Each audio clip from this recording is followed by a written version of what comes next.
É o Furacão que tem jogo hoje, fora de casa, diante do Cuiabá. E o Vincenzo Dalicani tá chegando para trazer mais informações desse time rubro-negro que encara o Cuiabá de Antônio Oliveira, Vincenzo. Vamos lá, TT, vamos falar um pouquinho mais sobre esse time provável do Atlético. O Atlético já definido, claro, as coisas ainda podem mudar até o momento da partida, mas a tendência muito forte é de que o time que a gente trouxe no primeiro bloco entre em campo hoje. Vamos repetir o time por aqui. Furacão deve ir a campo com o Bento no gol, um trio de zaga com Matheus Felipe, Kaique Rocha e Vinícius Cauê, Madison pela direita, Coelho pela esquerda, Eric e Hugo Moura como volantes, e aí o Christian e o Vitor Bueno como meias armadores e o William Bigode na referência do ataque. Esse time tem algumas mudanças, algumas novidades. Na zaga, a maior delas, o Vinícius Cauê será o zagueiro pela esquerda e um trio de zaga que não atuou junto nessa temporada de 2023. Kaique Rocha, Matheus Felipe e Vinícius Cauê nunca jogaram juntos, jogam hoje pela primeira vez juntos na temporada de 2023. O Furacão, que tem o Coelho, que vai muito bem pelo lado direito em determinado momento da temporada, vai jogar ao lado esquerdo, mesmo com o Canóbio, titular da posição, disponível no banco de reservas. Mesmo assim, o Canóbio ainda está voltando de lesão. Claro, o Wesley Carvalho também não quer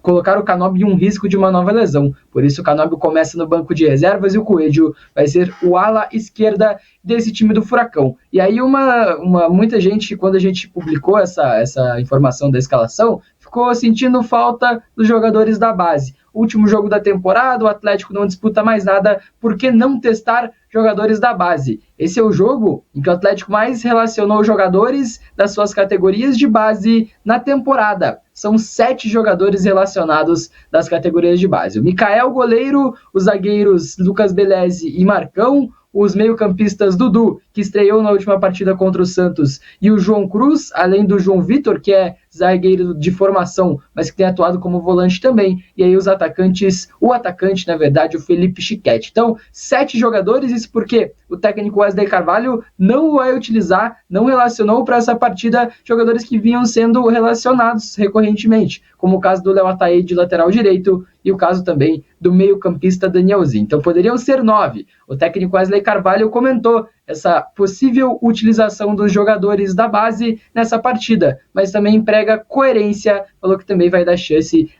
aos jogadores do profissional antes dos da base. Vamos ouvir o técnico Wesley Carvalho.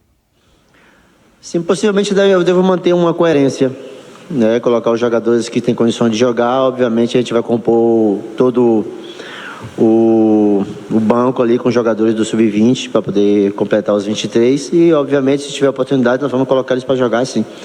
Mas, primeiro, nós temos que ter uma coerência, já que alguns jogadores saíram, tem aqueles que estão no elenco e vêm batalhando por uma oportunidade, não é justo agora tirar e botar o outro que está no Júnior treinando. Um treinador que é meio reticente em utilizar os jogadores da base nessa temporada, já chegou a declarar que jogadores do Sub-20 não estavam prontos para serem utilizados no time profissional do Atlético, e agora, quando tem também a oportunidade de usar esses jogadores da última rodada do Campeonato Brasileiro, diz que vai preferir manter a coerência e escalar jogadores do profissional que já estavam batalhando por vaga. Wesley Carvalho, em entrevista pré-jogo à Rede Furacão, ele também comenta isso, fala que é a oportunidade de muitos jogadores no elenco do Atlético. Envolve muitas coisas, oportunidade para aqueles que não vinham jogando, um bom desfalque aí, né, que perdemos mais 4 jogadores por cartão amarelos, mas é sempre reforçar o que o grupo pode oferecer e buscar soluções com o que nós temos em mãos e encorajá-los a fazer um grande jogo. É o momento. O treinador que vai colocar os jogadores do elenco profissional para jogarem nessa partida contra o Cuiabá, ele também volta a utilizar o Kaique Rocha, que passou 3 semanas em recuperação de lesão na coxa, retornou na última partida, volta a jogar. O Kaique Rocha, que tem pouco mais de 10 partidas, se não estou enganado, tem 11 partidas em toda a temporada de 2024, demorou a receber essas chances. O zagueiro Kaique Rocha, que também projetou essa partida contra o Cuiabá na noite desta quarta-feira. Feliz em voltar a estar atuando, acabei ficando 3 semanas fora por conta da lesão, mas muito feliz e esperamos fazer uma grande vitória e eu também possa fazer uma grande partida individualmente. Mas a gente sabe que é um jogo muito importante e independente de qualquer coisa a gente vai em busca da vitória. Zagueiro do Furacão. O Furacão vai em busca da vitória. Também mencionei no primeiro bloco que se o Atlético não briga mais por nada, se não briga mais por vaga na Copa Libertadores, já está garantido na Copa Sul-Americana. E se o Atlético também não briga por uma vaga na Copa do Brasil, direto à terceira fase da Copa do Brasil, porque também já está garantido, o Atlético briga por uma premiação maior ao final desta temporada. Como vocês bem mencionaram, é o direitos de TV, né, direitos televisivos aí, tem a parcela que é direcionada à premiação por posição no Campeonato Brasileiro. Furacão que pode faturar aí mais 2,4 milhões de reais se vencer a partida e contar com um resultado que não seja de vitória do Fluminense contra o Grêmio no Maracanã. O Furacão então pode lucrar, pode faturar 33 milhões e 200 mil reais se conseguir a 7ª colocação do Campeonato Brasileiro, e é isso comparado, claro, aos 30 milhões e 800 mil reais que somaria se ficasse na 8ª colocação. 2,4 milhões de reais é bastante dinheiro. O Furacão precisa vencer a partida ou mesmo empatar. Se vencer, o Fluminense pode empatar ou perder para o Grêmio. Se o Atlético empatar contra o Cuiabá, o Fluminense tem que perder para o Grêmio, para o Atlético ficar aí na 7ª colocação. O Furacão que enfrenta o Cuiabá, volta a enfrentar o Cuiabá na história, é o 6º confronto entre as duas equipes. No primeiro turno, a gente tem até as imagens para mostrar para quem está acompanhando no YouTube Jovem Pan Grupo RIC, o Atlético que enfrentou o Cuiabá, venceu por 2-0 com gols de Canóbio e Bruno Zapelli, o gol do Canóbio de cabeça depois de belo cruzamento e o gol do Bruno Zapelli, primeiro gol do Bruno Zapelli na trajetória dele pelo Atlético, com a assistência do Tomás Coelho. O Cuiabá que é o time que mais perde para o Atlético proporcionalmente na história. O Furacão tem 60% de aproveitamento contra o Cuiabá, é o maior número de aproveitamento do Atlético contra qualquer um dos 20 times que compõem a Série A nesse ano de 2023. Então o Furacão tem essa vantagem histórica contra o Cuiabá, mesmo que só tenham jogado apenas 5 vezes, e a última vez que o Atlético enfrentou o Cuiabá lá em Cuiabá, gol de Vitor Roque, 1-0 para o Atlético em 2022, primeiro gol do Vitor Roque na passagem pelo Atlético, que se encerrou no último domingo. Vitor Roque poderia jogar sua última partida contra o time contra o qual fez seu primeiro gol pelo Atlético, mas não vai jogar, já se despediu de todo mundo lá no CT do Caju. Então o Furacão relaciona vários jogadores da base, não deve utilizá-los, claro, para iniciar a partida, mas o técnico Wesley Carvalho diz que vai utilizar essa oportunidade durante a partida surgir e vai ter um momento aí para testar jogadores que não foram tão utilizados assim na temporada de 2023. Volto com vocês por aí. É um pontinhos em jogo na noite de hoje que valem milhões. É verdade. É 2 milhões de diferença. Pontinho de milhões. Uma grana grande que precisa, que é bom, né? Claro que é sempre importante. Nesse momento é o que restou pro Atlético, né? Infelizmente o Atlético teve uma temporada muito aquém do que a gente imaginava, até por conta de que o recorte da última temporada é uma final de Libertadores, né?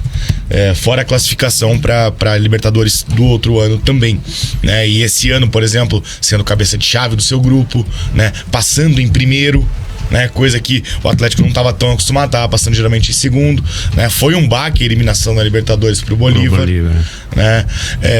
Então a temporada no geral foi aquém, porque daí chegou um momento que caiu na Copa do Brasil, caiu na Libertadores, agora tem que ficar entre os 4 para ir para Libertadores direto. Ficou difícil, ficou ruim. Então pelo menos pega a pré-Libertadores. Nem a pré pegou, né? Então vai ter que agora jogar por uma premiação a mais, se contentar infelizmente com a Sul-Americana, ano que vem vir mais forte, né? Eu acho que até deve investir aí na Sul-Americana, né? O Atlético tem 2 títulos da Sul-Americana, tentar um tricampeonato, porque a Sul-Americana pode dar uma vaga na Libertadores, né? Pro Atlético. Pode ser um caminho mais curto, né? Menos árduo para chegar, porque você tem 3 caminhos: a Sul-Americana, a Copa do Brasil ou o próprio Brasileirão, né? Sim. Ou a própria Libertadores mesmo, que você tem que disputar e ganhar, que nem fez o Fluminense. E aí, né? para valorizar também o centenário, né? Pode ser um grande título. Já ganhamos 2. Ou ganha 3, ganha 4, ganha 5, ganha 10.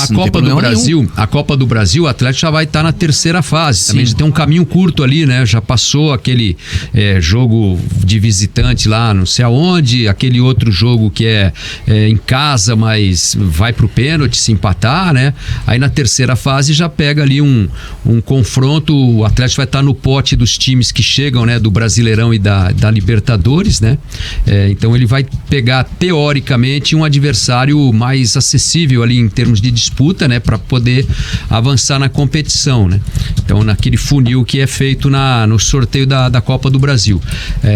Esse ano o Atlético chegou às quartas de final da Copa do Brasil, né? Pegou o Flamengo.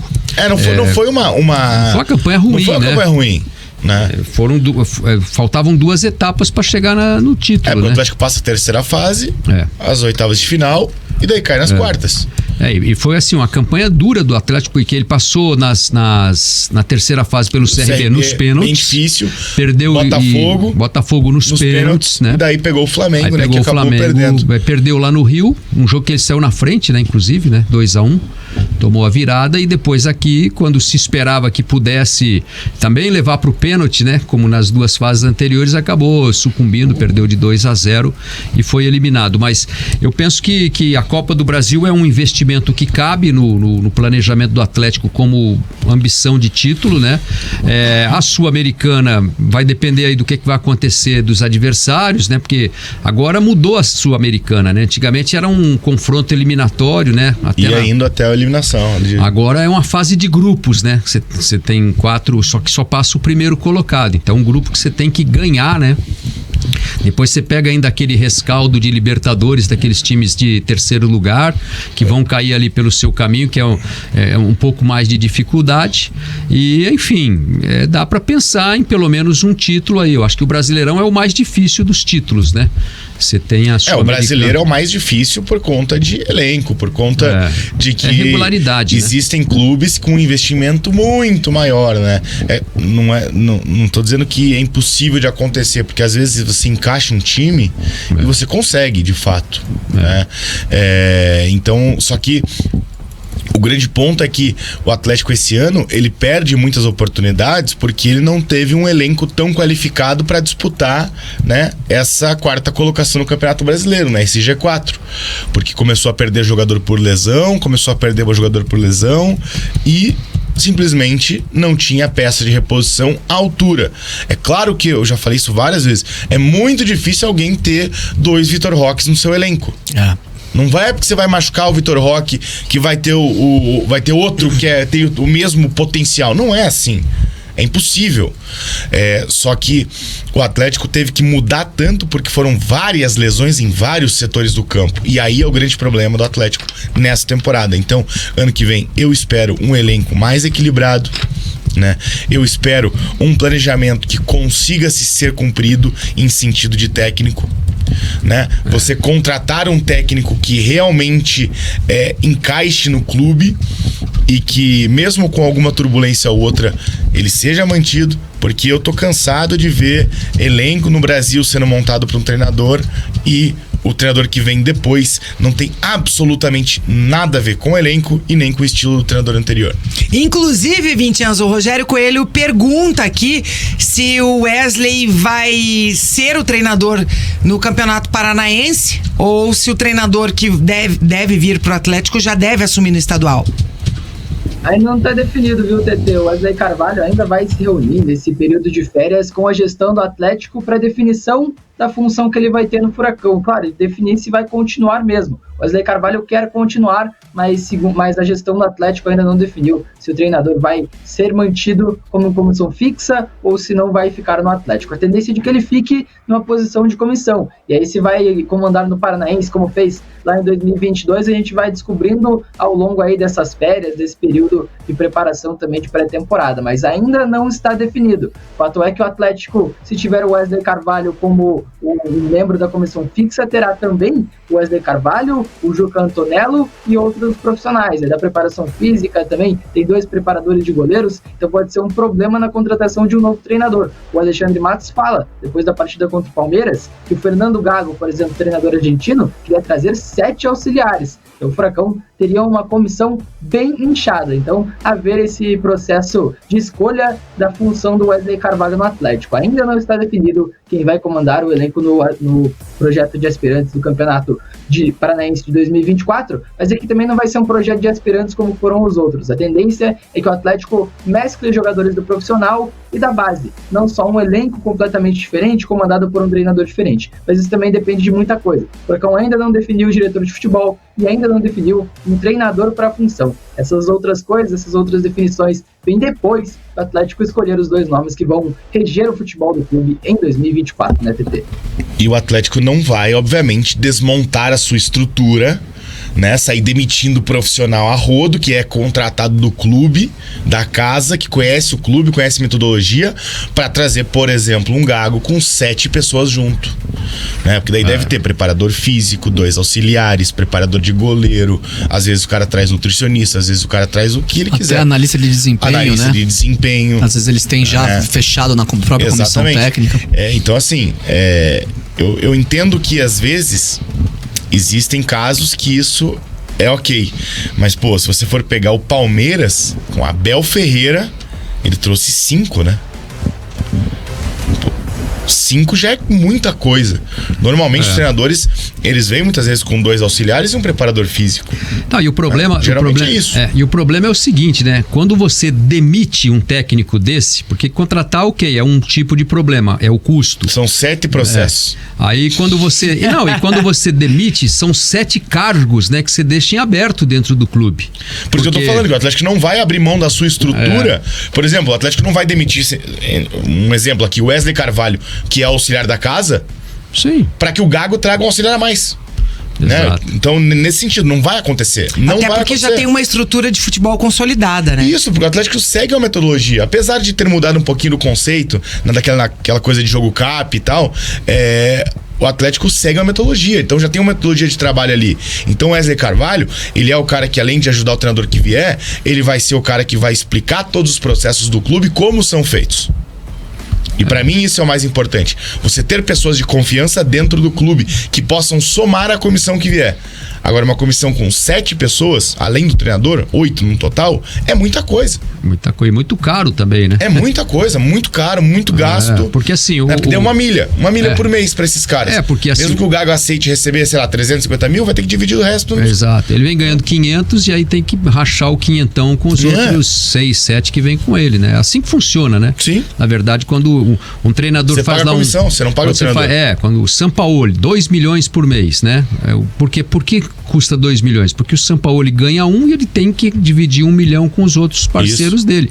É assim que funciona esse esquema, porque é uma empresa, né? O técnico, ele na verdade é um APJ, que faz um contrato de PJ com o clube, né? E ele tem os funcionários dele, que são o auxiliar, o treinador de goleiros, o preparador físico, né? Esses caras vêm no pacote. E aí, cada um deles vem com um salário que também o Sampaoli tem que negociar. Eu tô falando Sampaoli aqui, mas o treinador tem que negociar com os caras. Pô, quanto eu vou ganhar lá? Aí o Sampaoli tem que chegar, ou o treinador que vier, né? Tem que chegar com o Petralha, com o Alexandre Matos, ou com o Amodeu, com quem for negociar, tem que falar, o meu custo é tanto, né? O custo da minha equipe é esse. Porque o cara sabe que ele tem que pagar 150 pro auxiliar, 100 pro preparador físico, 80 pro treinador de goleiros, né? Então vai somando e ele mesmo, ele tem um imposto da nota fiscal que ele vai dar lá para receber. Então aí fecha a conta, 2 milhões por mês, né? Então por isso que às vezes os técnicos custam muito caro para os clubes, né? E tem clube que já adotou essa filosofia. Tem a comissão técnica fixa, né, do próprio clube, porque custa mais barato, né? E quando vem o treinador fala assim, não, vem só você, nós não queremos mais ninguém. Tem treinador que está começando a aceitar isso, tem treinador que não aceita, hoje ele quer trazer pelo menos 2, 3. Hoje em dia é muito raro um treinador que venha, principalmente estrangeiros, sozinho. Não existe. Para dar um exemplo, o exemplo do Gustavo Alfaro, por exemplo, um dos treinadores monitorados pelo Atlético. Hoje na seleção costarriquenha, ele tem 6 auxiliares. entre, claro, auxiliar técnico, preparador de goleiro, preparador físico. Ele tem 2 preparadores de goleiro, se não me engano, 2 preparadores físicos. Então é um treinador que tem uma comissão inchada, uma comissão de 6 profissionais. Para chegar ao Atlético, isso teria que ser negociado. Então também é um fator de dificuldade nessa negociação. E é um dos nomes que o Atlético monitora. Tem outros nomes, é verdade. Mas para trazer esse exemplo, é uma comissão inchada de treinador que é monitorado pelo Atlético, né? Daí eu acho que nesse caso, o Atlético já tem 2 preparadores de goleiro. Acho que é muito difícil o Atlético aceitar um treinador que venha com preparador de goleiro. Porque daí, outros 2 vão fazer o quê? Só que também tem um outro ponto, né? Isso é uma tendência. O Paulo Turri sentou aqui nesse estúdio, falou sobre a questão de montar uma comissão técnica dele para os próximos trabalhos. Vários técnicos trabalham dessa forma. Eu vou, mas eu tenho 5 profissionais, 6 profissionais, 4 profissionais, enfim, que esses fazem parte da minha comissão técnica. E a gente tem visto isso cada vez mais pela metodologia de trabalho dos treinadores. Claro, com certeza. E aí você fica nessa sinuca de bico, né? O time que tem a metodologia e o técnico que tem a metodologia. Como é que você vai linkar essas duas coisas? Mas aí assim, é a questão do trabalho em equipe, né? Porque o treinador que vem de fora sozinho, ele vai ter que se entrosar com a equipe do clube, né? Aí, assim, já há no relacionamento um muro, né? Porque o cara tá aqui, ele é funcionário dos outros, ele não deve satisfação para esse cara que chegou, ele deve satisfação para quem paga o salário dele lá, que é o clube, né? Claro que vai haver a negociação ali de como vão trabalhar juntos e tal. Quando o cara vem com a comissão dele, é uma equipe, ele já traz uma equipe de trabalho que também tem a própria metodologia, né? Claro. Então assim, o Atlético vai querer impor a metodologia dele para um treinador, o cara veio sozinho, ele vai ter meio que aceitar, vai ter que se enquadrar no método de trabalho. Quando o cara traz a comissão dele, aí é diferente. Aí quem vem da comissão do clube vai ter que meio que se enquadrar na ideia do treinador aqui para poder ter espaço dentro do trabalho da comissão técnica, né? É um jogo de xadrez, né? Que se você movimentar uma peça errada aí, o trabalho vai todo por água abaixo, né? Então são coisas assim no planejamento de um time de futebol que precisam ser muito bem avaliadas, porque senão acontece o desastre no fim da temporada, o resultado não aparece, né? A gente que tá de fora, a gente olha ali o campo, vê o resultado, e essas coisas acontecem no bastidor, né? Acontece internamente, né? Então assim, isso a gente não tem acesso, a gente não sabe como funciona, dá para imaginar, né? Criar aqui na nossa cabeça uma ideia. É que daí vai muito da conversa, por exemplo, com o Alfaro, chegar e falar, pô, você pode trazer, só não traz preparadores de goleiro, né? Traz os seus auxiliares, pode trazer 3 caras, traz o preparador físico, não, pode trazer até 4 se quiser, não tem problema. Nós temos grana para pagar você e mais 3, por exemplo, ou nós temos grana para pagar você e mais 5. Exatamente. Você escolhe quem você quer trazer. Exatamente. Então eu acho que seria o mais certo, assim, o ideal, né, para que encaixe com o que o Atlético já tem, pela estrutura que o Atlético já tem, porque você trazer tanta gente assim, claro, às vezes você quer muito esse treinador, você chegou a um acordo com ele, verbal, que seja, financeiro principalmente, e ele vai trazer, aí tudo bem. Só que eu ainda acho exagero um treinador trabalhar com 6, 7. Pro treinador é muito melhor, porque ele se protege mais, porque é ele e a comissão que vai ter o controle total do vestiário do que é feito no campo, né? Ele não precisa ficar comunicando os profissionais da casa, será que podemos fazer isso, aquilo? Com 6, 7 ali, quem vai mandar são os caras. Isso é normal. Só que eu acho que se o Atlético, pelo Atlético já ter essa estrutura tão grande já montada, acho muito difícil trazer alguém com muitos auxiliares, com muitos preparadores, com muitas pessoas junto. E aí vai ter dificuldades no mercado. Vai ter dificuldades no mercado, principalmente no patamar que o Atlético quer atingir. Sim. Que o Atlético consulta Gago, o Atlético consulta Alfaro. Oi? Pelo teto também, né? Pelo teto de gasto do Atlético, ele também vai ter esse problema, para tanto só um treinador, mas dentro do salário do treinador tá englobado os auxiliares também, né? Então, o teto limita muito a atuação do Atlético também com relação à formação de uma comissão, né? Isso é verdade, né? O Atlético já tem bastante gente contratada no clube, não vai ficar pagando 1,5 milhão para um treinador que vai vir com 6, 7 pessoas, né? O Atlético já colocou esse teto há bastante tempo e ele segue isso, que é o mais importante, né? Não é porque o Atlético vendeu o Vitor Roque por 80 milhões de euros que o Atlético vai pegar esses 80 milhões de euros e falar: opa, tamo rico, vamos gastar tudo hoje. Não vai ser assim, não vai acontecer isso.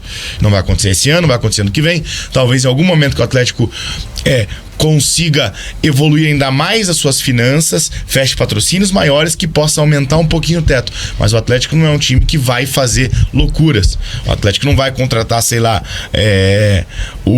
dá um exemplo de um cara que tá jogando no Atlético, o Fernandinho, tirar o Fernandinho do City e pagar R$1 milhão pra ele por mês. O Atlético não vai fazer isso. Lá no Flamengo, lá. Não vai pegar o Gabigol. Não, o Atlético não vai contratar o Marcos Leonardo, que tá numa várzea no Santos, e pagar R$700 mil pra ele por mês. Não vai. Exato. O Atlético pode ter interesse. A gente paga 250, 300, que é o teto. Beleza? Beleza. Quer? Não quer? Tchau. E até porque cria problema interno, né? Você claro. contratar um cara pagando 1 milhão e a média do teu salário é 300, né? Os outros caras vão falar assim: corre você de 1 milhão aí, que eu vou ter que correr pelo menos por 3. 1h36. Esse é o Bate Pronto Curitiba. Antes do intervalo, quero mandar um beijo